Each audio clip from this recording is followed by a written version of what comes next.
Hello বন্ধুরা, welcome to my YouTube channel. তো এখন হচ্ছে দুপুরবেলা। তো এখন আমি তোমাদের সঙ্গে একটা জিনিস আনবক্সিং করবো। সেটা হচ্ছে, দেখেই পাচ্ছ যে এটা মিয়ামার একটা প্যাকেট। এর মধ্যে আমার মাসে একটা জিনিস পাঠিয়েছে, চলো এটাকে আনবক্সিং করা যাক। কি পাঠিয়েছে আমি নিজেও জানি না। এইটাতে এটা আঙুর দেখেই বোঝা যাচ্ছে, আমি আর খুললাম না।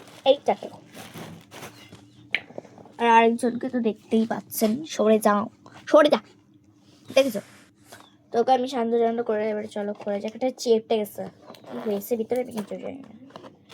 ও মাই গড, এটা আমার ফেভারিট জিনিস, পিৎজা। ছোটা পিৎজা, যে কোনো পিৎজা দিলে আমি খেয়ে নেবো। গন্ধটা ভীষণই সুন্দর, দৃশ্য ইয়ামি ইয়ামি। এই দেখো, আমাদের ভালো করে দেখাচ্ছি। এই দেখো, এই হলো আমাদের পিৎজা, চিজ দিয়ে ভরে গেছে। দেখো আমার জিনিস, এই হচ্ছে আমার সিন্টু মুন্টু, লোভ দিচ্ছে আমার খাবার খাবে, তাই চলো এটাকে টেস্ট করবো পার্ট 1।